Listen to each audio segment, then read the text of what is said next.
Hello, everyone, and welcome to another fun-filled edition of Adam's Music Box, where today I want to talk about Roy Orbison. Now, Roy Orbison is simply one of the greatest singer-songwriters of all time, in any genre, in any era.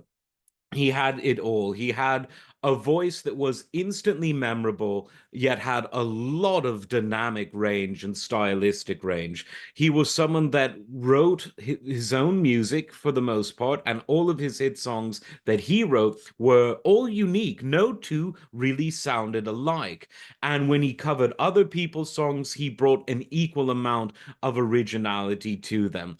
In many ways, Roy Orbison is associated with the kind of classic era of rock and roll, that era that spans the late 50s into the early and even mid 60s, although he continued to be active both writing and touring well into the 80s.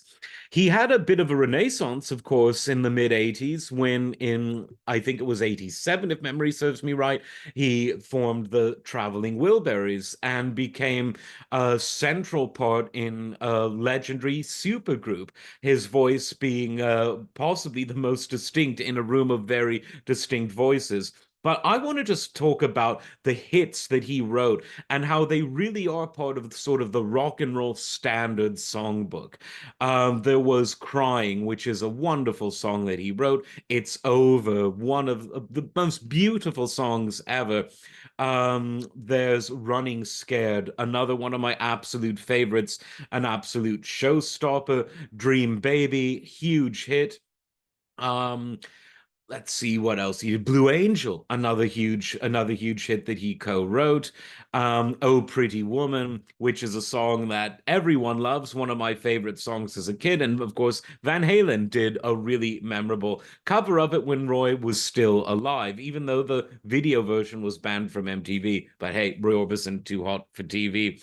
A few months back, they showed an episode of the Midnight Special that Roy hosted, and it's really something that I would recommend all of you watch if you really want to get to know Roy in a kind of nutshell, because it showed his abilities as an MC, it showed his relationship with other musicians, and most important, it showed just how good he was live. Because listening to a lot of his complex vocal work was such a huge range, you might think, oh, this must have been the 16th take in a studio, and they probably had to splice together take three and take four and say, no, no, no. Listen to him live without a net on that show, that episode of the Midnight Special that he hosted, and you can see just how brilliant he was as a live musician. He was the same live as he was in the studio because he would go in and he would play. They would do a few takes, whichever one was the best, that would be the record.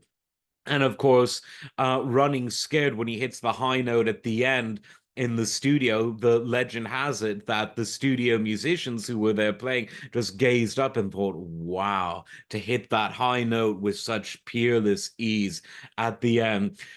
You can't go wrong listening to Roy Orbison. It's the kind of music that made rock and roll, frankly.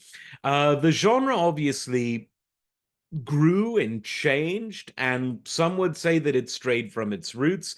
Some would say that it needed a different name. Some would say that when rock and roll became rock, it was really a different genre. But if you want the real deal, the quintessential thing, the one who did it best, check out Roy Orbison. You are going to have a great time when you do. Like, subscribe, and we will, of course, see you next time. Take care.